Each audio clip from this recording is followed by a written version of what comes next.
ಮುರಳಿಯ ದಿನಾಂಕ 20-3-2026 ಪ್ರಾತಃ ಮುರಳಿ ಬಾಬ್ದಾದ ಮಧುಬನ.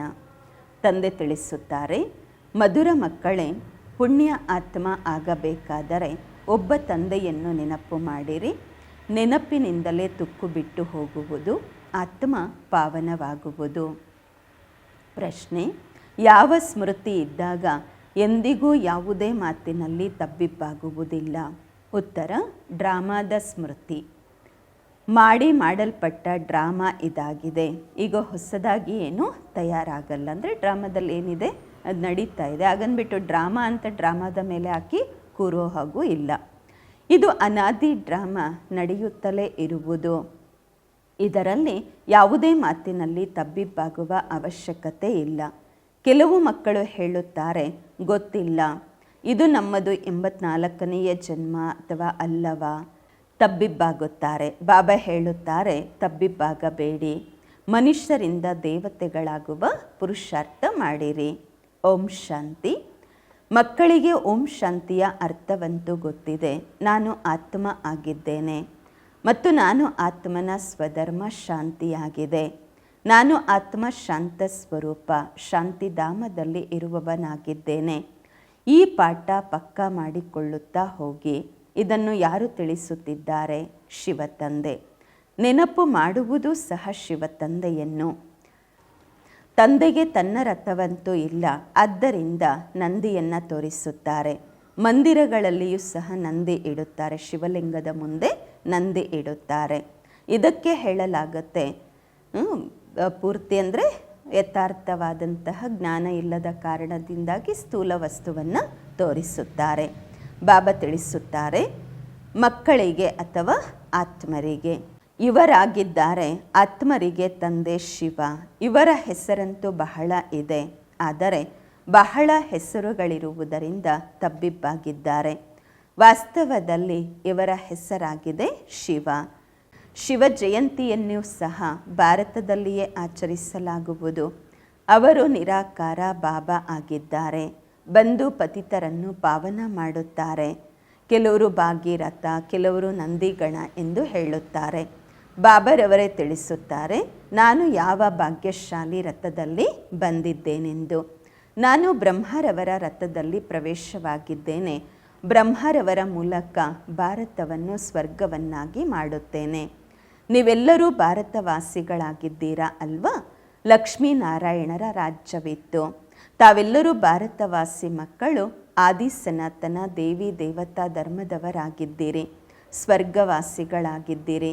5000 ವರ್ಷಗಳಿಗೆ ಮೊದಲು ಯಾವಾಗ ನಾನು ಬಂದಿದ್ದೆ, ಆಗ ಎಲ್ಲರನ್ನ ಸತೋಪ್ರಧಾನ ಸ್ವರ್ಗಕ್ಕೆ ಮಾಲೀಕರನ್ನಾಗಿ ಮಾಡಿದ್ದೆ. ಅನಂತರ ಪುನರ್ಜನ್ಮ ಅವಶ್ಯವಾಗಿ ತೆಗೆದುಕೊಳ್ಳಬೇಕಾಯಿತು. ತಂದೆ ಎಷ್ಟು ಸೀದಾ ತಿಳಿಸುತ್ತಾರೆ. ಈಗ ಶಿವ ಜಯಂತಿಯನ್ನು ಆಚರಿಸಿದ್ದೀರಾ. ಈ 2026ರಲ್ಲಿ ಬರೆಯಲಾಯಿತು 90ನೇ ತ್ರಿಮೂರ್ತಿ ಶಿವ ಜಯಂತಿ ಎಂದು. ಈ ವರ್ಷ 90ನೇ ತ್ರಿಮೂರ್ತಿ ಶಿವ ಜಯಂತಿಯನ್ನು ಆಚರಿಸಲಾಗಿದೆ. ಬಾಬಾರವರು ಅವತರಿಸಿ ಈಗ 90 ವರ್ಷಗಳಾಯಿತು. ಮತ್ತು ಜೊತೆಗೆ ಬ್ರಹ್ಮ ವಿಷ್ಣು ಶಂಕರರ ಪದಾರ್ಮಣಿಯೂ ಕೂಡ ಆಗಿದೆ. ತ್ರಿಮೂರ್ತಿ ಬ್ರಹ್ಮರವರ ಜಯಂತಿಯನ್ನು ಯಾರೂ ತೋರಿಸುವುದಿಲ್ಲ. ಅವಶ್ಯವಾಗಿ ಬರೆಯಬೇಕು. ಏಕೆಂದರೆ ಬಾಬಾ ಹೇಳುತ್ತಾರೆ, ನಾನು ಬ್ರಹ್ಮರವರ ಮೂಲಕ ಸ್ಥಾಪನೆ ಪುನಃ ಮಾಡುತ್ತಿದ್ದೇನೆ, ಬ್ರಾಹ್ಮಣರನ್ನಾಗಿ ಮಾಡುತ್ತೇನೆ. ಅಂದಾಗ ಬ್ರಹ್ಮ ಮತ್ತು ಬ್ರಾಹ್ಮಣ ವಂಶೀಯರ ಜನ್ಮವಾಯಿತು. ಮತ್ತೆ ತೋರಿಸಲಾಗುವುದು, ತಾವೇ ವಿಷ್ಣುಪುರಿಗೆ ಮಾಲೀಕರಾಗುತ್ತೀರಾ. ಬಾಬಾರವರ ನೆನಪಿನಿಂದಲೇ ಆತ್ಮನಿಗೆ ಹಿಡಿದಿರುವಂತಹ ತುಕ್ಕು ಬಿಟ್ಟು ಹೋಗುವುದು. ಬಲೆ ಭಾರತದ ಪ್ರಾಚೀನ ಯೋಗ ಬಹಳ ಪ್ರಸಿದ್ಧವಿದೆ, ಆದರೆ ಅದನ್ನು ಕಲಿಸಿದವರು ಯಾರು ಎಂಬುದನ್ನು ಯಾರೂ ತಿಳಿದುಕೊಂಡಿಲ್ಲ. ತಂದೆ ಸ್ವಯಂ ಹೇಳುತ್ತಾರೆ, ಮಕ್ಕಳೇ, ತಾವು ತಮ್ಮ ತಂದೆಯನ್ನು ನೆನಪು ಮಾಡಿರಿ. ಆಸ್ತಿ ತಮಗೆ ತಂದೆಯಿಂದ ಸಿಗುವುದು. ನಾನು ನಿಮ್ಮ ತಂದೆಯಾಗಿದ್ದೇನೆ. ನಾನು ಕಲ್ಪವೂ ಬರುತ್ತೇನೆ. ಬಂದು ಮನುಷ್ಯರಿಂದ ದೇವತೆಗಳನ್ನಾಗಿ ಮಾಡುತ್ತೇನೆ. ಏಕೆಂದರೆ ತಾವು ದೇವಿ ದೇವತೆಗಳಾಗಿದ್ದೀರಿ. ಅನಂತರ 84 ಜನ್ಮ ಪಡೆಯುತ್ತಾ ಪತಿತರಾಗಿದ್ದೀರಾ. ರಾವಣನ ಮತದಂತೆ ನಡೆಯುತ್ತಿದ್ದೀರಾ. ಈಶ್ವರೀಯ ಮತದಿಂದ ತಾವು ಸ್ವರ್ಗಕ್ಕೆ ಮಾಲೀಕರಾಗುತ್ತೀರಾ. ತಂದೆ ಹೇಳುತ್ತಾರೆ, ನಾನು ಕಲ್ಪದ ಮೊದಲು ಬಂದಿದ್ದೆ. ಏನೆಲ್ಲ ಕಳೆದು ಹೋಗಿದೆ ಅದು ಕಲ್ಪವೂ ಆಗುತ್ತಾ ಇರುವುದು. ಬಾಬಾ ಪುನಃ ಬಂದು ಇವರಲ್ಲಿ ಪ್ರವೇಶ ಮಾಡುತ್ತಾರೆ. ಈ ದಾದಾರವರನ್ನು ಬಿಡಿಸುತ್ತಾರೆ. ಅನಂತರ ಇವರು ಎಲ್ಲರ ಪಾಲನೆ ಮಾಡುತ್ತಾರೆ. ಮಾಯೆಯಿಂದ ಶಿವಬಾಬಾ ಬ್ರಹ್ಮಬಾಬ್ರವರನ್ನು ಬಿಡಿಸ್ತಾರೆ. ಆಮೇಲೆ ಬ್ರಹ್ಮಬಾಬ್ರವರ ಮೂಲಕ ನಮ್ಮೆಲ್ಲರಿಗೂ ಪಾಲನೆ ಕೊಡಿಸ್ತಾರೆ. ನಾವು ಭಾರತವಾಸಿಗಳೇ 84 ಜನ್ಮವನ್ನು ಪಡೆದುಕೊಳ್ಳುತ್ತೇವೆ. ಮೊಟ್ಟ ಮೊದಲು ತಾವು ಸರ್ವಗುಣ ಸಂಪನ್ನರು, 16 ಕಲಾ ಸಂಪೂರ್ಣರಾಗಿದ್ದೀರಿ. ಯಥಾ ರಾಜ ರಾಣಿ ತಥಾ ಪ್ರಜೆ ನಂಬರ್ ವಾರು. ಎಲ್ಲರೂ ರಾಜರಂತೂ ಆಗಲು ಸಾಧ್ಯವಿಲ್ಲ ಅಂದಾಗ ತಂದೆ ತಿಳಿಸುತ್ತಾರೆ, ಸತ್ಯಯುಗದಲ್ಲಿ ನಿಮ್ಮದು 8 ಜನ್ಮ, ತ್ರೇತಾಯುಗದಲ್ಲಿ 12 ಜನ್ಮ. ಈ ರೀತಿ ತಮ್ಮನ್ನು ತಾವು ತಿಳಿದುಕೊಳ್ಳಿ, ನಾನು ಈ ಪಾತ್ರವನ್ನು ಅಭಿನಯಿಸಿದ್ದೇನೆ ಎಂದು.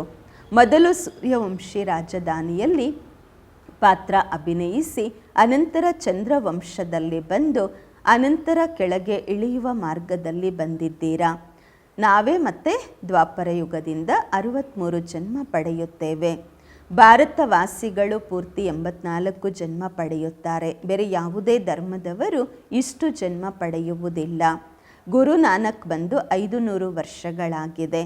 ಅವ್ರದ್ದು ಸುಮಾರು 12-14 ಜನ್ಮ ಆಗಿರಬಹುದು. ಲೆಕ್ಕಾಚಾರ ತೆಗಿಬಹುದು. ಕ್ರಿಶ್ಚಿಯನ್ನರು 2000 ವರ್ಷಗಳಲ್ಲಿ 60 ಪುನರ್ಜನ್ಮ ತೆಗೆದುಕೊಂಡಿರಬಹುದು. ವೃದ್ಧಿ ಆಗುತ್ತಾ ಇರುವುದು, ಪುನರ್ಜನ್ಮ ಪಡೆಯುತ್ತಾ ಹೋಗುತ್ತಾರೆ. ಬುದ್ಧಿಯಲ್ಲಿ ಇದನ್ನು ವಿಚಾರ ಮಾಡಿದಾಗ ನಾವೇ 84 ಜನ್ಮಗಳನ್ನು ಭೋಗಿಸುತ್ತೇವೆ. ಅನಂತರ ಸತೋ ಪ್ರಧಾನ ಆಗಬೇಕು. ಏನೆಲ್ಲ ಕಳೆದು ಹೋಗಿದೆ ಅದು ಡ್ರಾಮಾ. ಏನೆಲ್ಲ ಡ್ರಾಮಾ ತಯಾರಾಗಿದೆ ಅದು ಪುನರಾವರ್ತನೆ ಆಗುವುದು. ಬೇಹದ್ದಿನ ಚರಿತ್ರೆಯಲ್ಲಿ ನಿಮ್ಮನ್ನು ಕರೆದುಕೊಂಡು ಹೋಗಲಾಗುವುದು. ತಾವು ಪುನರ್ಜನ್ಮವನ್ನು ಪಡೆಯುತ್ತಾ ಬಂದಿದ್ದೀರಾ. ಈಗ ತಾವು 84 ಜನ್ಮಗಳನ್ನು ಪೂರ್ಣವಾಗಿ ಪಡೆದಿದ್ದೀರಾ.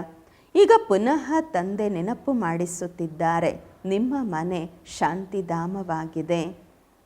ಆತ್ಮನ ರೂಪ ಏನು? ಬಿಂದು. ಅಲ್ಲಿ ಹೇಗೆ ಬಿಂದುಗಳ ವೃಕ್ಷವಿರುವುದು, ಆತ್ಮರದು ನಂಬರ್ ವಾರ್ ವೃಕ್ಷವಿರುವುದು. ನಂಬರ್ ವಾರ್ ಆಗಿ ಕೆಳಗೆ ಬರಲಾಗುವುದು. ಪರಮಾತ್ಮನೂ ಸಹ ಬಿಂದುವಾಗಿದ್ದಾರೆ. ಈ ರೀತಿ ಅಲ್ಲ, ಅಷ್ಟು ದೊಡ್ಡ ಲಿಂಗ ಇರ್ತಾರೆ ಅಂತ ಅಲ್ಲ. ಬಾಬಾ ಹೇಳುತ್ತಾರೆ, ನೀವು ನನ್ನ ಮಕ್ಕಳಾಗಿದ್ದೀರಾ ಅಂದಾಗ ನಾನು ನಿಮ್ಮನ್ನು ಸ್ವರ್ಗದ ಮಾಲೀಕರನ್ನಾಗಿ ಮಾಡುತ್ತೇನೆ. ಮೊದಲು ನೀವು ನನ್ನವರಾಗುತ್ತೀರಾ, ಅನಂತರ ನಾನು ನಿಮ್ಮನ್ನು ಮುಂದುವರಿಸುತ್ತೇನೆ, ನಿಮಗೆ ಓದಿಸುತ್ತೇನೆ. ಹೇಳ್ತಾರೆ ಬಾಬಾ, ನೀವು ನಮ್ಮವರಾಗಿದ್ದೀರಾ, ನಾವು ನಿಮ್ಮವರಾಗಿದ್ದೇವೆ.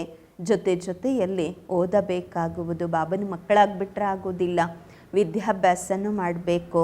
ನನ್ನವರಾಗಿದ್ದೀರಾ ಅಂದಾಗ ನಿಮ್ಮ ವಿದ್ಯಾಭ್ಯಾಸ ಪ್ರಾರಂಭವಾಯಿತು. ಬಾಬಾ ಹೇಳುತ್ತಾರೆ, ನಿಮ್ಮದು ಇದು ಅಂತಿಮ ಜನ್ಮವಾಗಿದೆ. ಕಮಲ ಪುಷ್ಪದ ಸಮಾನ ಪವಿತ್ರವಾಗಿರಿ. ಮಕ್ಕಳು ಪ್ರತಿಜ್ಞೆ ಮಾಡುತ್ತೀರಾ, ಬಾಬಾ ನಾವು ನಿಮ್ಮಿಂದ ಆಸ್ತಿ ಪಡೆಯುತ್ತೇವೆ, ಎಂದಿಗೂ ಪತಿತರಾಗುವುದಿಲ್ಲ. 63 ಜನ್ಮಗಳಿಗಾಗಿ ಪತಿತರಾಗಿದ್ದೆವು. ಇದು 84 ಜನ್ಮಗಳ ಕಥೆಯಾಗಿದೆ. ಬಾಬಾರವರು ಬಂದು ಸಹಜ ಮಾಡಿ ತಿಳಿಸುತ್ತಾರೆ. ಹೀಗೆ ಲೌಕಿಕ ತಂದೆ ತಿಳಿಸುತ್ತಾರೆ ಅಲ್ವಾ ಅಂದಾಗ ಇವರು ಬೇಹದ್ದಿನ ತಂದೆಯಾಗಿದ್ದಾರೆ. ತಂದೆಯೇ ಬಂದು ಆತ್ಮರನ್ನ ಮಕ್ಕಳೇ ಎಂದು ಹೇಳಿ ಮಾತನಾಡುತ್ತಿದ್ದಾರೆ. ಶಿವರಾತ್ರಿಯನ್ನು ಆಚರಿಸುತ್ತೀರಾ ಅಲ್ವಾ? ಇದಾಗಿದೆ ಅರ್ಧ ಕಲ್ಪದ ದಿನ ಮತ್ತು ಅರ್ಧ ಕಲ್ಪದ ರಾತ್ರಿ. ಈಗ ರಾತ್ರಿಯ ಅಂತ್ಯ ಮತ್ತು ದಿನದ ಆದಿಯ ಸಂಗಮವಾಗಿದೆ. ಭಾರತ ಸತ್ಯಯುಗವಾಗಿತ್ತು, ಆಗ ದಿನವಾಗಿತ್ತು. ಸತ್ಯಯುಗ ತ್ರೇತಾಯುಗಕ್ಕೆ ಬ್ರಹ್ಮರವರ ದಿನ ಎಂದು ಹೇಳಲಾಗುವುದು. ತಾವು ಬ್ರಾಹ್ಮಣರಾಗಿದ್ದೀರಾ. ತಾವು ಬ್ರಾಹ್ಮಣರು ತಿಳಿದುಕೊಂಡಿದ್ದೀರಾ, ನಮ್ಮದು ಈಗ ರಾತ್ರಿ ತಮೋಪ್ರಧಾನ ಭಕ್ತಿಯಾಗಿದೆ. ಬಾಗಿಲು ಅಲೆದಾಡುತ್ತಿರುತ್ತಾರೆ. ಎಲ್ಲದಕ್ಕೂ ಎಲ್ಲರಿಗೂ ಪೂಜೆ ಮಾಡುತ್ತಿರುತ್ತಾರೆ. ನದಿ ದಡದಲ್ಲಿ ಹೋಗ್ತಾರೆ, ಪೂಜೆ ಮಾಡ್ತಾರೆ. ಮನುಷ್ಯರ ಶರೀರಕ್ಕೂ ಪೂಜೆ ಮಾಡುತ್ತಾರೆ. ಸನ್ಯಾಸಿಗಳು ತಮ್ಮನ್ನು ತಾವು ಶಿವೋಹಂ ಎಂದು ಹೇಳಿ ಕುಳಿತುಕೊಂಡಿದ್ದಾರೆ. ಮಾತೆಯರು ಹೋಗಿ ಅವರಿಗೆ ಪೂಜೆ ಮಾಡುತ್ತಾರೆ. ಬಾಬಾರವರು ಬಹಳ ಅನುಭವಿ ಆಗಿದ್ದಾರೆ. ಬ್ರಹ್ಮ ಬಾಬಾ ಹೇಳುತ್ತಾರೆ, ನಾನು ಬಹಳ ಪೂಜೆ ಮಾಡಿದ್ದೆ, ಆದರೆ ಆ ಸಮಯದಲ್ಲಿ ಜ್ಞಾನ ಇರಲಿಲ್ಲ. ಫಲ ಇಡ್ತಾ ಇದ್ದೆ, ಭೋಗ, ಮತ್ತು ಪೂಜೆ ಮಾಡುತ್ತಾ ಇದ್ದೆ, ಮನುಷ್ಯರಿಗೂ ಪೂಜೆ ಮಾಡುತ್ತಾ ಇದ್ದೆ, ಆರತಿ ಮಾಡುತ್ತಾ ಇದ್ದೆ. ಅದೆಲ್ಲ ಮೋಸ ಅಲ್ವಾ ಅಂತಾರೆ ಬಾಬ್ರವ್ರು. ಅವ್ರು ಭಗವಂತನೇ ಅಲ್ಲ, ಆದರೂ ಮಾಡಿಸ್ಕೊಳ್ತಾರೆಲ್ಲ. ಆದರೆ ಅದೆಲ್ಲ ಪುನಃ ಆಗತ್ತೆ, ಕಲ್ಪದ ನಂತರವೂ ಆಗುವುದು. ಭಕ್ತರ ರಕ್ಷಕ ಭಗವಂತ ಆಗಿದ್ದಾರೆ, ಏಕೆಂದರೆ ಎಲ್ಲರೂ ದುಃಖಿಗಳಾಗಿದ್ದಾರೆ ಅಲ್ವಾ. ತಂದೆ ತಿಳಿಸುತ್ತಾರೆ, ದ್ವಾಪರ ಯುಗದಿಂದ ಹಿಡಿದು ತಾವು ಗುರುಗಳನ್ನು ಮಾಡಿಕೊಳ್ಳುತ್ತಾ ಬಂದಿದ್ದೀರಾ, ಭಕ್ತಿ ಮಾರ್ಗದಲ್ಲಿ ಇಳಿಯುತ್ತಾ ಬಂದಿದ್ದೀರಾ. ಇಲ್ಲಿಯವರೆಗೆ ಸಾಧುಗಳು ಸಾಧನೆ ಮಾಡುತ್ತಿದ್ದಾರೆ. ಬಾಬಾ ಹೇಳುತ್ತಾರೆ, ಅವರ ಉದ್ಧಾರವನ್ನು ನಾನೇ ಮಾಡುತ್ತೇನೆ. ಸಂಗಮದಲ್ಲಿ ತಮ್ಮ ಸದ್ಗತಿಯಾಗುವುದು. ಅನಂತರ ತಾವು 84 ಜನ್ಮ ಪಡೆಯುತ್ತೀರಾ. ಬಾಬಾರವರಿಗೆ ಹೇಳಲಾಗುವುದು, ಜ್ಞಾನಸಾಗರ ಮನುಷ್ಯ ಸೃಷ್ಟಿಯ ಬೀಜರೂಪ ಎಂದು. ಸಚ್ಚಿತ್ತಾನಂದ ಸ್ವರೂಪ ತಂದೆಯಾಗಿದ್ದಾರೆ. ಅವರು ಎಂದಿಗೂ ವಿನಾಶವಾಗುವುದಿಲ್ಲ. ಅವರಲ್ಲಿ ಜ್ಞಾನವಿದೆ. ಜ್ಞಾನಸಾಗರ, ಪ್ರೀತಿಯ ಸಾಗರ. ಅವಶ್ಯವಾಗಿ ಅವರಿಂದ ಆಸ್ತಿ ಸಿಗುವುದು. ಈಗ ತಾವು ಮಕ್ಕಳಿಗೆ ಆಸ್ತಿ ಸಿಗುತ್ತಿದೆ ಶಿವ ತಂದೆಯಿಂದ. ಅವರು ತಂದೆಯಾಗಿದ್ದಾರೆ. ಇವರು ನಿಮ್ಮ ತಂದೆ. ಶಿವಬಾಬನು ತಂದೆ, ಬ್ರಹ್ಮನು ತಂದೆಯಾಗಿದ್ದಾರೆ. ಮತ್ತು ಶಿವ ತಂದೆ ಬ್ರಹ್ಮ ತಂದೆಯ ಮೂಲಕ ತಮಗೆ ಓದಿಸುತ್ತಾರೆ. ಆದ್ದರಿಂದ ಪ್ರಜಾಪಿತ ಬ್ರಹ್ಮ ಕುಮಾರ ಕುಮಾರಿಯರೆಂದು ಹೇಳಲಾಗುವುದು. ಎಷ್ಟೊಂದು ಜನ ಸಿದ್ದೀರಾ ಹೇಳಲಾಗತ್ತೆ, ಇವರಿಗೆ ತಾತನಿಂದ ಆಸ್ತಿ ಸಿಗುವುದು. ಮಕ್ಕಳು ಹೇಳುತ್ತೀರಾ, ಬಾಬಾ ನಮ್ಮನ್ನು ನರಕವಾಸಿಗಳಿಂದ ಸ್ವರ್ಗವಾಸಿಗಳನ್ನಾಗಿ ಮಾಡಿ. ಹೇಳ್ತಾರೆ, ಏ ಮಕ್ಕಳೇ, ನನ್ನನ್ನು ನೆನಪು ಮಾಡಿರಿ, ಆಗ ನಿಮ್ಮ ತಲೆಯ ಮೇಲಿರುವ ಪಾಪಗಳ ಹೊರೆಯೆಲ್ಲ ಭಸ್ಮವಾಗುವುದು. ಅನಂತರ ತಾವು ಸತೋಪ್ರಧಾನರಾಗುತ್ತೀರಾ. ತಾವು ಸತ್ಯವಾದ ಚಿನ್ನ, ಸತ್ಯವಾದ ಆಭರಣವಾಗಿದ್ದೀರಿ. ಆತ್ಮ ಮತ್ತು ಶರೀರ ಎರಡೂ ಸತೋಪ್ರಧಾನವಾಗಿತ್ತು. ಆತ್ಮ ಮತ್ತು ರಜೋ ತಮೋನಲ್ಲಿ ಬಂದ್ಬಿಡತ್ತೆ. ಅಂದಾಗ ಶರೀರವೂ ಕೂಡ ಆ ರೀತಿ ತಮೋಗುಣಿಯೇ ಸಿಗುವುದು. ತಂದೆ ತಮಗೆ ಸಲಹೆ ಕೊಡುತ್ತಾರೆ, ಮಕ್ಕಳೇ ನನ್ನನ್ನು ನೆನಪು ಮಾಡಿ. ನನ್ನನ್ನು ಕರೆದಿದ್ದೀರಾ ಅಲ್ವಾ, ಏ ಪತಿತ ಪಾವನ ಬನ್ನಿ ಎಂದು. ಭಾರತದ ಪ್ರಾಚೀನ ರಾಜಯೋಗ ಪ್ರಸಿದ್ಧವಾಗಿದೆ. ಈಗ ತಂದೆ ಕಲಿಸುತ್ತಿದ್ದಾರೆ. ಬಾಬಾ ಹೇಳ್ತಾರೆ, ನನ್ನ ಜೊತೆ ನಿಮ್ಮ ಯೋಗ ಜೋಡಿಸಿದಾಗ ನಿಮ್ಮ ಆತ್ಮನಲ್ಲಿರುವ ತುಕ್ಕೆಲ್ಲ ಬಿಟ್ಟು ಹೋಗುವುದು. ಎಷ್ಟೆಷ್ಟು ನೆನಪು ಮಾಡುತ್ತೀರಾ ಅಷ್ಟು ತುಕ್ಕು ಬಿಟ್ಟು ಹೋಗುವುದು. ನೆನಪೇ ಮುಖ್ಯವಾದ ಮಾತಾಗಿದೆ. ಜ್ಞಾನವಂತೂ ತಂದೆಯೇ ಕೊಟ್ಟಿದ್ದಾರೆ. ಸತ್ಯಯುಗದಲ್ಲಿ ಯಥಾ ರಾಜ ರಾಣಿ ತಥಾ ಪ್ರಜೆಗಳು ಎಲ್ಲರೂ ಪವಿತ್ರವಾಗಿರುತ್ತಾರೆ. ಈಗಂತೂ ಎಲ್ಲರೂ ಪತಿತರಾಗಿದ್ದಾರೆ. ತಂದೆ ಹೇಳುತ್ತಾರೆ, ಇವರ ಅನೇಕ ಜನ್ಮಗಳ ಅಂತಿಮ ಜನ್ಮದಲ್ಲಿ ನಾನು ಪ್ರವೇಶ ಮಾಡಿದ್ದೇನೆ. ಇವರಿಗೆ ಹೇಳಲಾಗುವುದು ಭಾಗ್ಯಶಾಲಿ ರಥ ಎಂದು. ಇವರು ಓದಿ ನಂತರ ಮೊದಲ ನಂಬರಲ್ಲಿ ಹೋಗುತ್ತಾರೆ. ನಂಬರ್ 1 ಅಂತೂ ಆಗ್ತಾರಲ್ವಾ. ಮುಖ್ಯವಾಗಿ ಒಬ್ಬರ ಹೆಸರನ್ನು ತೆಗೆದುಕೊಳ್ಳಲಾಗುವುದು. ತಂದೆ ಮಕ್ಕಳಿಗೆ 84 ಜನ್ಮಗಳ ರಹಸ್ಯವನ್ನು ಒಳ್ಳೆಯ ರೀತಿ ತಿಳಿಸುತ್ತಾರೆ. ತಾವು ಆದಿ ಸನಾತನ ದೇವಿ ದೇವತಾ ಧರ್ಮದವರು, ಹಿಂದೂ ಧರ್ಮ ಅಲ್ಲ. ಮೂಲ ಆದಿ ಸನಾತನ ದೇವಿ ದೇವತಾ ಧರ್ಮ ನಮ್ಮದಾಗಿದೆ. ಹಿಂದುಳಿದ ಕಾರಣ ಹಿಂದೂ ಅಂತ ಇಟ್ಕೊಂಡಿರೋದು. ತಾವು ಕರ್ಮಶ್ರೇಷ್ಠ ಧರ್ಮಶ್ರೇಷ್ಠರಾಗಿದ್ದೀರಿ. ಅನಂತರ ರಾವಣನ ಪ್ರವೇಶತೆ ಆಗುವುದರಿಂದ ಧರ್ಮಭ್ರಷ್ಟ ಕರ್ಮಭ್ರಷ್ಟ ಆಗಿದ್ದೀರಾ. ತಮ್ಮನ್ನು ತಾವು ದೇವಿ ದೇವತೆಗಳೆಂದು ಕರೆಸಿಕೊಳ್ಳುವುದರಲ್ಲಿ ನಾಚಿಕೆ ಆಗುವುದು. ಆದ್ದರಿಂದ ಹಿಂದೂ ಎಂದು ಹೆಸರಿಟ್ಟುಕೊಂಡಿದ್ದಾರೆ. ವಾಸ್ತವದಲ್ಲಿ ಆದಿ ಸನಾತನ ದೇವಿ ದೇವತಾ ಧರ್ಮದವರಾಗಿದ್ದೆವು. ತಾವು 84 ಜನ್ಮ ಪಡೆದುಕೊಂಡು ನಂತರ ಪತಿತರಾಗಿದ್ದೀರಾ. 84 ಜನ್ಮಗಳ ಚಕ್ರ ಭಾರತವಾಸಿಗಳೇ ಪಡೆಯುವುದು. ವಾಪಸ್ಸು ಎಲ್ಲರೂ ಹೋಗಲೇಬೇಕು. ಅನಂತರ ತಾವು ಮೊದಲು ಬರುತ್ತೀರಾ ಇಲ್ಲಿ ಪಾತ್ರ ಮಾಡಲಿಕ್ಕೆ. ಫಸ್ಟು ಬಾಬನ ಜೊತೆ ನಾವೇ ಹೋಗ್ತೀವಿ, ಮತ್ತೆ ಪಾತ್ರ ಮಾಡಲಿಕ್ಕೆ ಫಸ್ಟು ನಾವೇ ಬರ್ತೀವಿ. ಮೊದಲು ಬರಾತ್ತಾಗತ್ತೆ, ಶಿವನ ದಿಬ್ಬಣವಾಗತ್ತೆ. ಬಾಬನ ಜೊತೆಗೆ ನಾವು ಮಕ್ಕಳು ಹೋಗ್ತೇವೆ. ಶಿವ ತಂದೆಗೆ ಸಾಜನ್ ಎಂದು ಹೇಳಲಾಗುವುದು. ತಾವೆಲ್ಲ ಸಜ್ಜನೀಯರು. ಈ ಸಮಯದಲ್ಲಿ ತಮೋ ಪ್ರಧಾನರಾಗಿದ್ದೀರಾ. ಈಗ ಬಾಬಾರವರು ಹೂಗಳ ಸಮಾನ ಮಾಡಿ ತನ್ನ ಜೊತೆಯಲ್ಲಿ ಕರೆದುಕೊಂಡು ಹೋಗುತ್ತಾರೆ. ಆತ್ಮರನ್ನು ಪಾವನರನ್ನಾಗಿ ಮಾಡಿ ಕರೆದುಕೊಂಡು ಹೋಗುತ್ತಾರೆ. ಈ ತಂದೆಗೆ ಲಿಬರೇಟರ್, ಗೈಡ್ ಎಂದು ಹೇಳಲಾಗುವುದು. ಬೇಹದ್ದಿನ ತಂದೆ ಕರೆದುಕೊಂಡು ಹೋಗುತ್ತಾರೆ. ಅವರ ಹೆಸರೇನು? ಶಿವಬಾಬಾ, ಶಿವ ತಂದೆ. ಹೆಸರು ಶರೀರಕ್ಕೆ ಇಡಲಾಗುವುದು, ಆದರೆ ಪರಮಾತ್ಮ ಶಿವನ ಹೆಸರಾಗಿದೆ. ಶಿವ ಅನ್ನುವುದು ಪರಮಾತ್ಮನ ಹೆಸರು. ಬ್ರಹ್ಮ, ವಿಷ್ಣು, ಶಂಕರರಿಗಂತೂ ಸೂಕ್ಷ್ಮ ಶರೀರವಿದೆ. ಶಿವ ತಂದೆಗೆ ತಮ್ಮ ಯಾವ ಶರೀರವೂ ಇಲ್ಲ. ಅವರಿಗೆ ಶಿವ ತಂದೆ ಎಂದು ಹೇಳಲಾಗುವುದು. ನೀವು ಮಕ್ಕಳು ಹೇಳುತ್ತೀರಾ, ಏ ಮಾತಾಪಿತಾ, ನಾವು ನಿಮಗೆ ಬಾಲಕರಾಗಿದ್ದೇವೆ ಎಂದು. ಬೇರೆಯವರೆಲ್ಲ ಸುಮ್ಮನೆ ಕರಿತಿರ್ತಾರೆ ಅಷ್ಟೇ, ಆದರೆ ತಂದೆ ತಾಯಿಯ ಸಂಬಂಧ ಅವ್ರ ಜೊತೆ ಜೋಡಿಸೋದಿಲ್ಲ. ಏಕೆಂದರೆ ಅವರಿಗೆ ಗೊತ್ತಿಲ್ಲ. ಒಂದು ವೇಳೆ ಎಲ್ಲರಿಗೂ ಗೊತ್ತಾದರೆ ಏನಾಗ್ಬಿಡುತ್ತೆ ಗೊತ್ತಿಲ್ಲ. ದೈವಿ ವೃಕ್ಷದ ಸಸಿ ಈಗ ನೆಡಲಾಗುತ್ತಿದೆ. ವಜ್ರಗಳಿಂದ ಕವಡೆಗಳಾಗುವುದರಲ್ಲಿ 84 ಜನ್ಮ ಇಡಿಸಿದೆ. ಅನಂತರ ಹೊಸದಾಗಿ ಪ್ರಾರಂಭವಾಗುವುದು. ವಿಶ್ವದ ಭೂಗೋಳ ಚರಿತ್ರೆ ಪುನರಾವರ್ತನೆ ಆಗುವುದು. ತಂದೆ ತಿಳಿಸುತ್ತಾರೆ, ನೀವು ಪೂರ್ತಿ 84 ಜನ್ಮ ಪಡೆದಿದ್ದೀರಾ. 84 ಲಕ್ಷ ಅಂತೂ ಇರಲು ಸಾಧ್ಯವಿಲ್ಲ. ಇದು ಬಹಳ ದೊಡ್ಡ ತಪ್ಪಾಗಿದೆ. 84 ಲಕ್ಷ ಜನ್ಮ ಎಂದು ತಿಳಿದುಕೊಂಡಿರುವ ಕಾರಣ ಕಲ್ಪದ ಆಯುಷನ್ನು ಸಹ ಲಕ್ಷಾಂತರ ವರ್ಷಗಳೆಂದು ಬರೆದಿದ್ದಾರೆ. ಭಾರತ ಈಗ ಸುಳ್ಳಿನ ಖಂಡವಾಗಿದೆ. ಸತ್ಯ ಖಂಡದಲ್ಲಿ ತಾವು ಸದಾ ಸುಖಿಗಳಾಗಿದ್ದೀರಿ.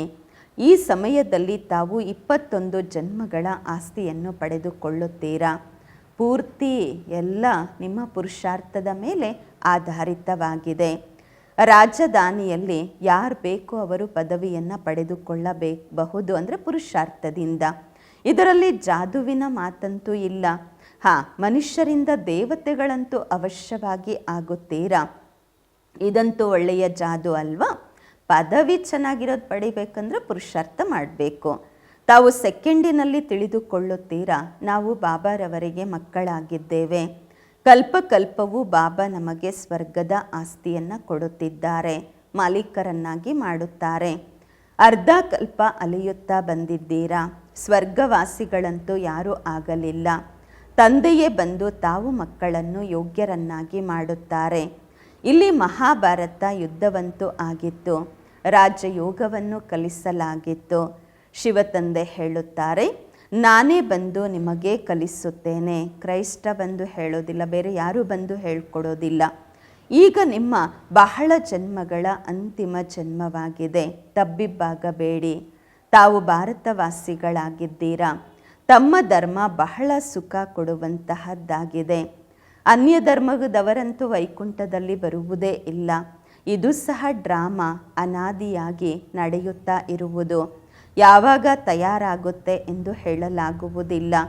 ಇದಕ್ಕೆ ಅಂತ್ಯವೇ ಇಲ್ಲ. ವಿಶ್ವದ ಭೂಗೋಳ ಚರಿತ್ರೆ ಪುನರಾವರ್ತನೆ ಆಗುವುದು. ಇದಾಗಿದೆ ಸಂಗಮ ಯುಗ, ಚಿಕ್ಕದಾದ ಯುಗ.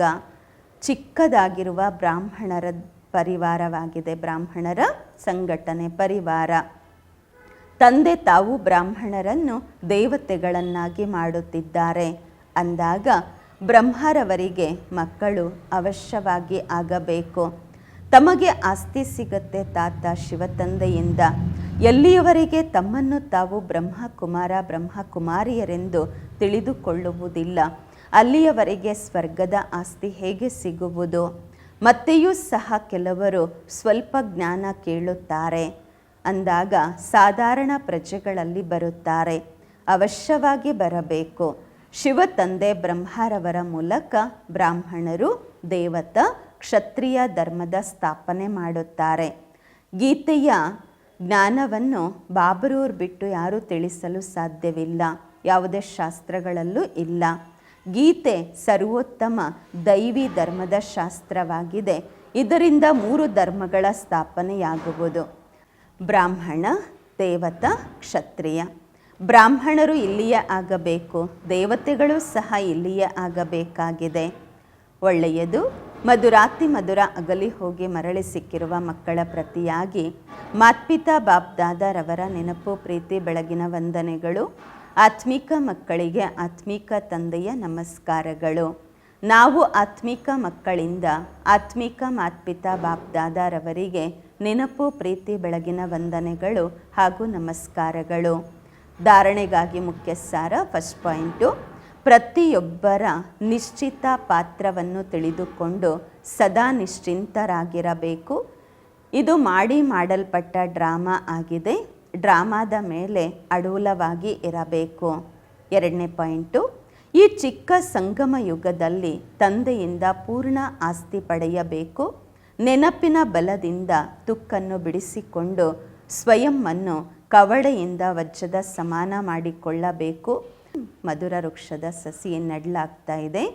ದೈವಿ ಪರಿವಾರದಲ್ಲಿ ಹೋಗಲು ಯೋಗ್ಯರಾಗಬೇಕು. ವರದಾನ: ಒಬ್ಬ ತಂದೆಯ ನೆನಪಿನಲ್ಲಿ ಸದಾ ಮಗ್ನರಾಗಿದ್ದು ಏಕರಸ ಅವಸ್ಥೆ ತಯಾರು ಮಾಡಿಕೊಳ್ಳುವಂತಹ ಸಾಕ್ಷಿ ದೃಷ್ಟ ಆಗಿರಿ. ಒಬ್ಬ ತಂದೆಯ ನೆನಪಿನಲ್ಲಿ ಸದಾ ಮಗ್ನರಾಗಿದ್ದು ಏಕರಸ ಅವಸ್ಥೆ ತಯಾರು ಮಾಡಿಕೊಳ್ಳುವಂತಹ ಸಾಕ್ಷಿ ದೃಷ್ಟ ಆಗಿರಿ. ವರದಾನದ ವಿಶ್ಲೇಷಣೆ: ಈಗ ಅಂತಹ ಪೇಪರ್ ಬರುವಂತಹದ್ದಿದೆ. ಸಂಕಲ್ಪ ಸ್ವಪ್ನದಲ್ಲಿಯೂ ಕೂಡ ಯಾವುದಿರಲಿಲ್ಲ, ಅದು ಪೇಪರು ಬರುತ್ತೆ. ಆದರೆ ನಿಮ್ಮ ಪ್ರಾಕ್ಟೀಸ್ ಆ ರೀತಿ ಇರಬೇಕು. ಹೇಗೆ ಹದ್ದಿನ ಡ್ರಾಮಾ ಸಾಕ್ಷಿಯಾಗಿ ನೋಡುತ್ತೀರಾ, ಬಲೆ ದರ್ದನಾಕ್ ಇರ್ಬೋದು, ದುಃಖದಾಯಕ ದೃಶ್ಯಗಳೇ ಇರ್ಬೋದು, ಅಥವಾ ತಮಾಷೆ ನಗುವಂಥದ್ದೇ ಇರಬಹುದು, ಅಂತರವಾಗುವುದಿಲ್ಲ. ಹಾಗೆ ಬಲೆ ಯಾವುದೇ ರಮಣೀಕ ಪಾತ್ರವೇ ಇರಬಹುದು, ಸ್ನೇಹಿ ಆತ್ಮನ ಗಂಭೀರ ಪಾತ್ರವೇ ಇರಬಹುದು, ಎಂತಹ ಪಾತ್ರನೇ ಇರಬಹುದು. ಪ್ರತಿ ಪಾತ್ರವನ್ನು ಸಾಕ್ಷಿ ದೃಷ್ಟ ಆಗಿ ನೋಡಿರಿ. ಏಕರಸ ಅವಸ್ಥೆ ಇರಲಿ. ಆದರೆ ಇಂತಹ ಸ್ಥಿತಿ ಯಾವಾಗ ತಯಾರಾಗತ್ತೆ? ಯಾವಾಗ ಸದಾ ಒಬ್ಬ ತಂದೆಯ ನೆನಪಿನಲ್ಲಿ ಮಗ್ನರಾಗಿ ಇರುತ್ತೇವೆ, ಆಗ ಅಂತಹ ಏಕರಸ ಸ್ಥಿತಿ ತಯಾರಾಗುತ್ತೆ. ಸ್ಲೋಗನ್: ದೃಢ ನಿಶ್ಚಯದಿಂದ ತಮ್ಮ ಭಾಗ್ಯವನ್ನು ನಿಶ್ಚಿತ ಮಾಡಿಕೊಂಡಾಗ ಸದಾ ನಿಶ್ಚಿಂತರಾಗಿ ಇರುತ್ತೀರಾ. ದೃಢ ನಿಶ್ಚಯದಿಂದ ತಮ್ಮ ಭಾಗ್ಯವನ್ನು ನಿಶ್ಚಿತ ಮಾಡಿಕೊಂಡಾಗ ಸದಾ ನಿಶ್ಚಿಂತರಾಗಿ ಇರುತ್ತೀರಾ. ಅವ್ಯಕ್ತ ಇಶಾರೆ: ನಿಶ್ಚಯದ ತಳಪಾಯವನ್ನು ಶಕ್ತಿಶಾಲಿ ಮಾಡಿಕೊಂಡು ಸದಾ ನಿರ್ಭಯರು ಮತ್ತು ನಿಶ್ಚಿಂತರಾಗಿ ಇರಿ. ಕರ್ಮ ಮಾಡುವ ಮುನ್ನ ಇದನ್ನು ನಿಶ್ಚಯ ಮಾಡಿಕೊಳ್ಳಿ: ವಿಜಯ ನನ್ನ ಜನ್ಮಸಿದ್ಧ ಅಧಿಕಾರ, ವಿಜಯ ನನಗೆ ಇದ್ದೇ ಇದೆ. ಅನೇಕ ಕಲ್ಪಗಳು ವಿಜಯಿ ಆಗಿದ್ದೆ. ಯಾವಾಗ ಅನೇಕ ಕಲ್ಪ, ಅನೇಕ ಬಾರಿ ವಿಜಯಿ ಆಗಿದ್ದೀರಾ, ವಿಜಯ ಮಾಲೆಯಲ್ಲಿ ಮಣಿ ಆಗುವವರಾಗಿದ್ದೀರಾ, ಪೂಜೆಗೆ ಯೋಗ್ಯರಾಗಿದ್ದೀರಾ ಅಂದಾಗ ಈಗ ಅದೇ ಪುನರಾವರ್ತನೆ ಮಾಡಬೇಕು. ತಯಾರಾಗಿರುವಂತಹ ಕರ್ಮ ಪುನರಾವರ್ತನೆ ಮಾಡಿಕೊಳ್ಬೇಕು. ಮತ್ತೆ ರಿಪೀಟ್ ಮಾಡಬೇಕಷ್ಟೆ. ಅದಕ್ಕಾಗಿ ಹೇಳಲಾಗತ್ತೆ, ಮಾಡಲ್ಪಟ್ಟ ಡ್ರಾಮಾ ತಯಾರಾಗಿದೆ. ಆದರೆ ಈಗ ಪುನಃ ಪುನರಾವರ್ತನೆ ಮಾಡಲ್ಪಟ್ಟಂತಹ ಅಂತ ಏನು ಗಾದೆ ಇದೆ ಅದನ್ನು ಪೂರ್ಣ ಮಾಡಬೇಕು. ಓಂ ಶಾಂತಿ.